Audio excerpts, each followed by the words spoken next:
I really wanted to wear the Barbie shirt today, but I figured that you might think I don't wash my clothes, so that's why I didn't.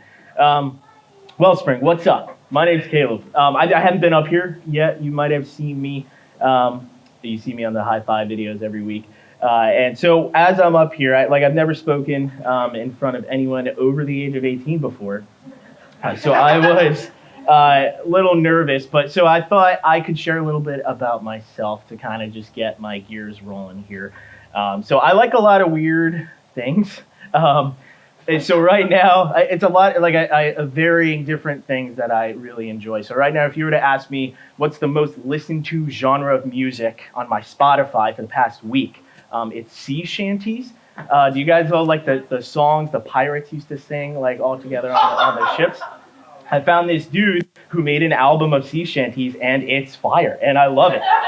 I love sports. I'm a Boston sports dude. I started watching sports when I was like 7-ish years old. The Patriots had won the Super Bowl, and I was like, these guys are good. I'm going to follow them. And luckily, they had 20 years of success, so it was great. It was awesome. We're not good now, but whatever. This sentence isn't said very often, but I love sports, and I'm also a huge nerd. I love comic books, comic book movies. I play a weekly Dungeons and Dragons-esque type of game with my friends every Tuesday night. It's called Gloomhaven. It's awesome. If you want to know more about that, feel free to ask. But I love the MCU, Marvel Cinematic Universe. I've seen every Marvel movie since Iron Man the day before it came out. I like to tell this story. I'm not going to tell the whole story, but I like to tell this story just to get across how much I love the MCU. So the third Avengers movie, Infinity War, came out, and then there was a big cliffhanger at the end, and a year later, Avengers Endgame came out. And within that year, I went to Lake George, and again, I'm not going to tell the whole story, but I almost drowned in Lake George. If you want to hear the story, I'll tell you later. But as I was almost drowning, as I started to panic, a thought popped into my head, and this is a real thought, was if I die right now, I can't see Avengers Endgame. So that literally gave me the will to live. I kept fighting, and I was rescued. And one other thing, so a few weeks ago, during a high five video, Jason asked me a question. It threw me off guard, and it was, do you prefer cats or dogs? And I said I'm a cat person. Now I want to just clarify, just because I'm a cat person doesn't mean I don't love dogs. Mona Lisa, my dog, she's the sweetest thing ever. I love her so much. She has my heart. She's the greatest thing ever created. But cats are just easier to have as pets. We're going away to snow camp this week, and I have to get someone to watch my dog and stay over our house. If we had cats, we wouldn't need that. Just get an automatic feeder, you know? But cats are just, and also I say, if you've never had a good cat, you can't really say that dogs are better, because a really good cat is just as good as a dog. My cat, Mr. Mustard, he is the greatest cat ever. I know people who hate cats who have met him and have said, if I had a cat like Mr. Mustard, I would love cats. So, cats are awesome. That had nothing to do with what I'm talking about. I just saw a platform to talk about cats, and I took it. So I'm just going to pray real quick as we get started, and then we're going to jump into the Word. So, also I'm married to Sky. I forgot to say that. But you guys know that. Yeah, that's important. Dear Heavenly Father, Lord, thank you just for today, Lord. Thank you for cats and dogs. Thank you for laughter and just everyone sitting in this room right now, Lord. I said to Sky as I walked up here, why is everybody here? There's so many people here. But there's a reason for everyone sitting in the seat here today, Lord, and I just thank you for this opportunity. I pray that what you have prepared for, what I have prepared for everybody today, Lord, that you would just speak through me and I could hit some hearts. And I just want to pray all this in your name. Amen. All right, so we are closing out Nehemiah today, Nehemiah 13. And I'm really just going to jump right into it because there's a lot to get through. So if you have a Bible, let's start Nehemiah 13:1. On that day, they read from the book of Moses in the hearing of the people. And in it was found written that no Ammonite or Moabite should ever enter the assembly of God. For they did not meet the people of Israel with bread and water, but hired Balaam against them to curse them. Yet our God turned the curse into a blessing. As soon as the people heard the law, they separated from Israel all those of foreign descent. Now before this, Eliashib the priest, who was appointed over the chambers of the house of our God, who was related to Tobiah, prepared for Tobiah a large chamber where they had previously put the grain offerings of frankincense, the vessels, and the tithes of grain, wine, and oil, which were given by commandment to the Levites, singers, and gatekeepers, and the contributions for the priests. So I'm going to stop right there. Where are we? So we're at a hearing of the people. They're reading a passage from Deuteronomy, and it says, no Ammonite or Moabite should ever enter the assembly of God. And it gives a pretty good reason why. Basically, these dudes did not have the same agenda as Israel. So it says right here, they hired Balaam to curse them. These dudes were willing to harm Israel. So them not being allowed into the assembly of God made sense. And it gave a good reason as to why. So these dudes, no bueno. Very clear reasoning. Then you go on and we hear a few names that we've heard before. We got Eliashib and Tobiah. So Eliashib, he's a priest in charge of the storeroom in the temple. And he makes two major screw-ups right here. First, he takes out all of the worship material, the food, everything that was in this specific room that was appointed there for a very specific reason for worship. He moved it out. And that's bad enough that he did that. But the second big screw-up is he allows Tobiah in access to the temple. So Tobiah, if you don't know who he is, if we go back, like I said, it's a name you might remember if you've been with us through Nehemiah. Tobiah is basically just an enemy of God. He did not want the wall to be built. He's an Ammonite. And if you go back just a few verses, it says, no Ammonite or Moabite should ever enter the assembly of God. And literally 2 verses later, Eliashib is allowing an Ammonite into the assembly of God. Cool. Good job, Eliashib. So you might be thinking, well, where's Nehemiah during all this? Well, let's jump in. Verse 6. While this was taking place, I was not in Jerusalem, for in the 32nd year of Artaxerxes, king of Babylon, I went to the king, and after some time I asked leave of the king and came to Jerusalem, and then I discovered the evil that Eliashib had done. Had done for Tobiah, preparing for him a chamber in the courts of the house of God. So, Nehemiah, not in Jerusalem. He was away. It's not a definite number of how long he was away, but the guess is about 4 to 6 months to maybe a year. So he wasn't really gone that long. And when he returned, it says he discovered the evil that Eliashib had done. Didn't say that he was a little bummed out because Eliashib moved his weird cousin Tobiah into the temple. No, it said he discovered the evil that he had done. And he wasn't gone that long. So I've been in youth ministry for about 10-ish years. And I hardly ever miss a Wednesday. It's like I can count the number of times I've missed a Wednesday. And my old church, I would just cancel youth group if I wasn't going to be there. So there was this one Wednesday, I kind of had to go to this thing. It was like my honeymoon, so I was like, I should probably go. And so I wasn't going to be there one Wednesday, and we had like some younger leaders, and I wasn't like confident that everything was going to go smoothly. And so I was like, yeah, I was worried. And so the day came, it went, I texted the leaders, I was like, hey, was it good? They were like, yeah, it was great. And then the next week I talked to the students, and I was like, hey, how was youth group last week? They were like, don't ever leave again. And I was like, what happened? They're like, oh, well, we didn't tell any of the leaders this, but there was almost a fight that broke out in the parking lot. Some girl waited for another girl, and she chickened out when she saw like parents there, but she was going to jump a girl. I was like, oh, okay. Also, we dropped a stack of chairs and put a hole in the wall, but we covered it up with a poster, so like nobody knew about it. It's like, oh, cool, like I'm going to hear about that. And then the last one was, and also somebody put a Wawa sandwich in the microwave, but didn't take the foil off. So like there were some sparks and the kitchen smelled a little weird. And I was like, great, I was gone for like 2 seconds and you literally almost burned the entire place down. And I'm sure Nehemiah was thinking the same thing, but I get it, right? We're a little lax when the head guy's not there. Nehemiah wasn't there, so the Israelites got a little lax. They were like, yeah, okay.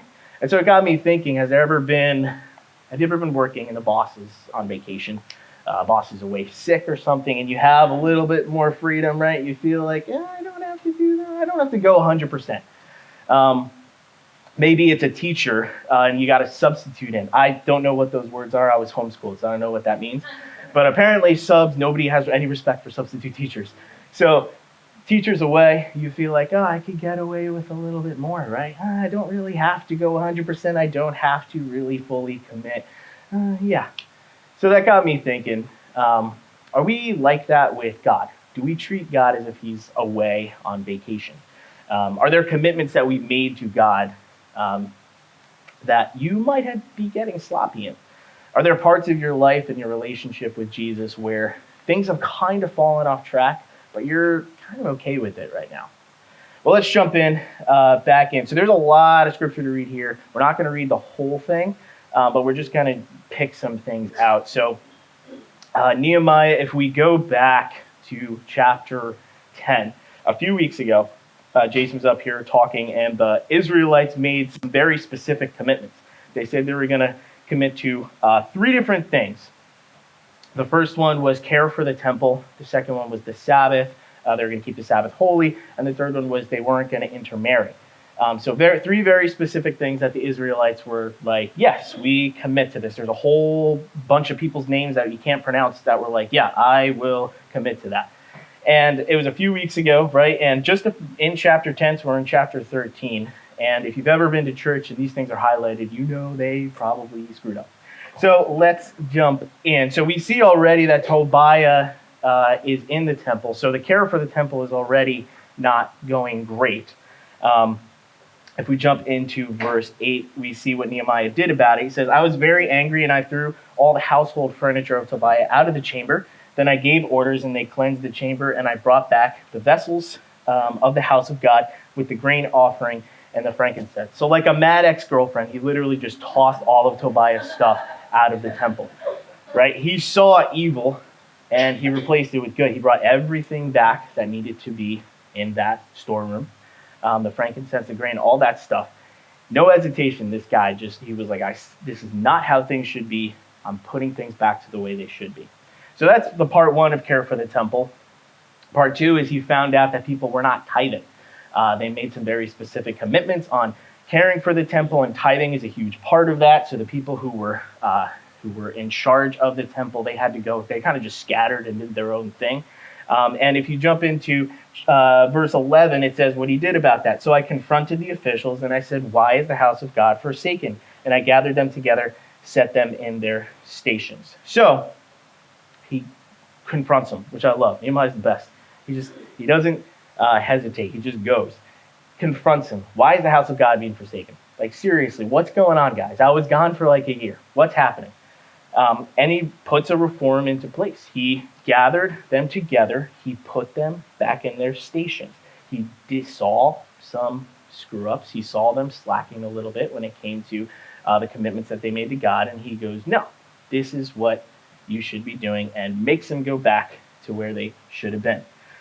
Next is the Sabbath. So they're 0 for 1 right now in their commitments.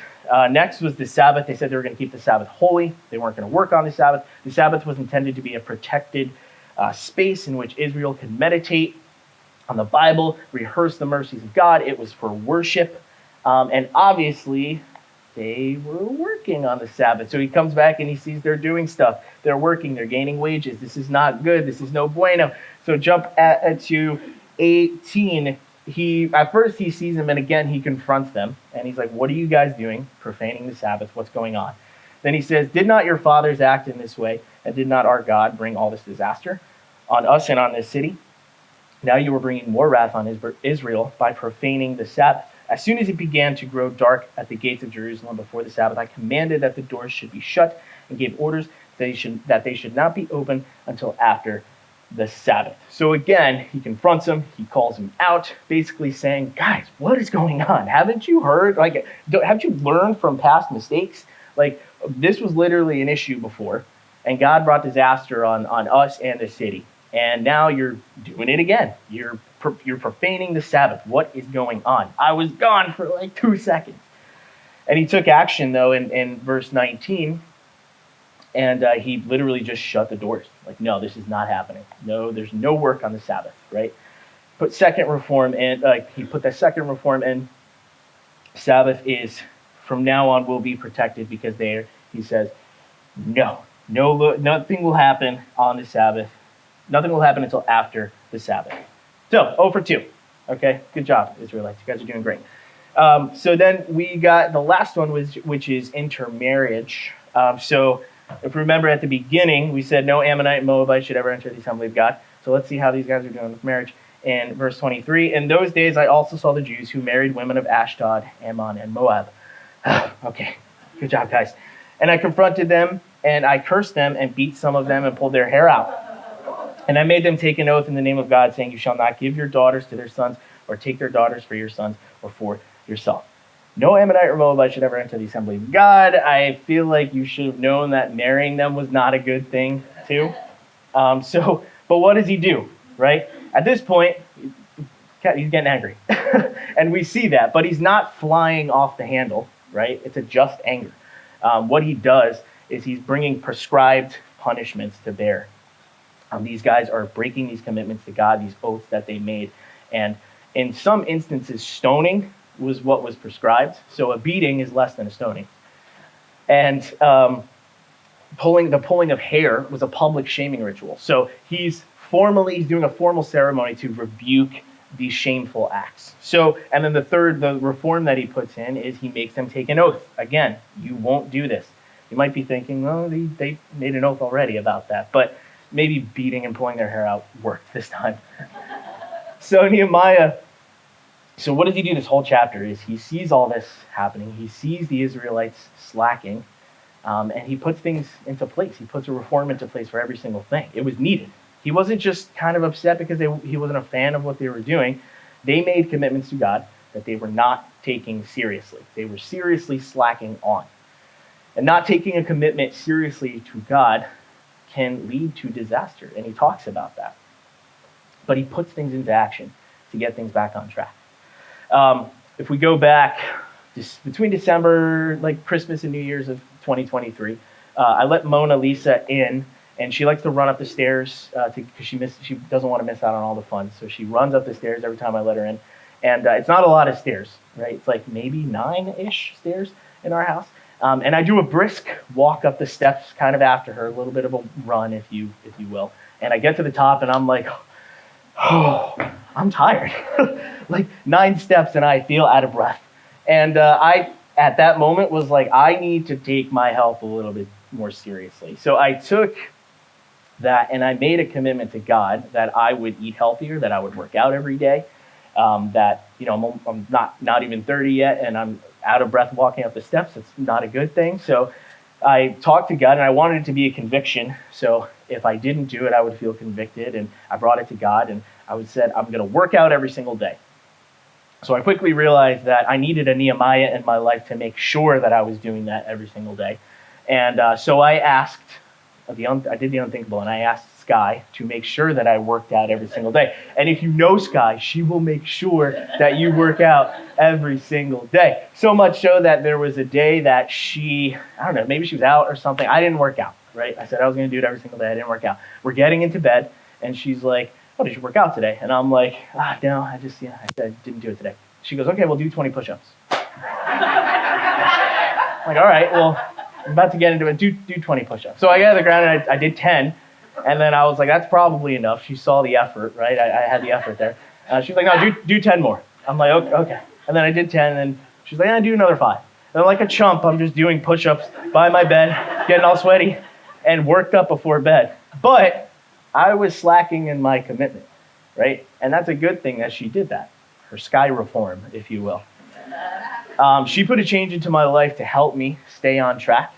If I got sloppy one day, it was going to be easier the second day to fall off track, to be sloppy again. So I didn't work out, and the next day I'm like, okay, maybe I don't need to work out today. This whole week is shot. I might as well just wait until next week, right? Maybe for you didn't read your Bible yesterday, so you might as well just start again on Monday. You like a good routine, right? Maybe you missed prayer night this week or this month you haven't been, so you might as well just wait till March, right? Or maybe you missed some Devo time, and again, you want it to be synced. So I'm going to start again on Monday. But when we get sloppy once, it's easy to get sloppy again. And just like the Israelites were getting sloppy, they were slacking in their commitments. I was slacking in my commitment to God, and luckily I needed that Sky reform, and she came in clutch. So what's the big deal though? Because you might be thinking, what's the big deal? So the more that we slack in our faith, the further we can get from God. The more I slack working out, the unhealthier I'll be. The more I slack in my relationship with God, the worse my relationship with God is going to be, and spiritually unhealthy. So we need something like a Nehemiah reform or a Sky reform in our life. What Nehemiah reforms do you need in your life? What's a change that you need to make that will help you stay on track, that will help you stop the slack? So let's jump back into, all the way at the end, verse 30. It says, "Thus I cleansed them from everything foreign, and I established the duties of the priest and Levites, each in his work. And I provided for the wood offering at appointed times and for the first fruits. Remember me, O God, for good." So this is tied up very nicely. Nehemiah came in, right? He saw the people were slacking, and he put things into place, put practical things into place, literally forced people back into the things that they were supposed to be doing, reminding them of their commitments. And he did all this to help them get back on track. So our big idea today is this: cut the slack by getting back on track. Don't just sit in the slack, right? Do something about it. Put a change into your life that will help you get back on track. Maybe it's something like physically locking your apps on your phone so you can spend a little bit more time with God. Maybe it's finding an accountability partner that will make sure you stay on track. Maybe it's more devoted time with God daily, spending time with him daily, but actually acting out that time that you're supposed to be spending with him. It's very needed, whatever it is. You're different than I am. So whatever you need, do it. It's needed. It was needed for the Israelites. It's needed for us. And a lot of times when I think about the Israelites, I think these guys are idiots. These guys are morons, right? You just made these commitments, you guys, like not even a year prior, and you're already breaking them. And I think about that a lot, and I look at the Israelites a lot, and I feel like, that couldn't be me, right? If I was in this time, I wouldn't be that dumb to not follow the commitments that, like, these dudes were like with God. Like, these guys should have known better than to break these commitments. But I once heard somebody say, never look at the Israelites and think, oh, that couldn't be me. Because sure, they made different commitments than us, right? I'm sure you didn't commit to keeping the temple sacred, because that wasn't your New Year's resolution this year, right? But maybe your New Year's resolution was turning off your phone, right? Are you slacking with that? Maybe your New Year's resolution was not arguing about politics. How are you doing with that? Maybe your New Year's resolution was to start a Bible plan. How's that going? Sure, these are different commitments than what the Israelites made. They didn't have phones back then, so they can't make that commitment. But these commitments, they're the same commitments, but they're broken by the same type of people, right? So never look at the Israelites and think, that could not be me. Because within a year, they broke all these commitments, right? And a year is a long time. Well, I can tell you in my life, within 2 months, I broke these commitments to God that I said that I would keep. Sure, I didn't marry an enemy of God, I hope. We're still not sure about that. But my New Year's resolution was to eat healthier, right? Work out every day, just take my overall health more seriously. You can ask the plate of food I made for myself on Super Bowl Sunday how I'm doing with that. Or let me rephrase that. You can ask the 2 separate plates of food I made for myself because I couldn't fit it all onto one plate how I'm doing with that. Our commitments to God need to be taken seriously, because when we slack on them, we grow further and further away from them. So my challenge for you guys this week, probably going to hate it, to be honest, is go back to New Year's, go back 55 days, identify a commitment that you made to God, and see if you're slacking in it. Reflect on that. Don't beat yourself up, right? It happens. Like I just said, we're dumb just like the Israelites were. We're not perfect, we're sinners. And that's fine, God loves us anyway. He sent his son for us, he loves us. It's a cool thing about God, is that while we were still sinners, he sent his son to die for us. But what commitments have you made to him that you might be slacking on? Are you going to continue to slacken them? Or are you going to take a page out of Nehemiah's book and put a change into your life to start taking our commitments to God more seriously? Let's pray.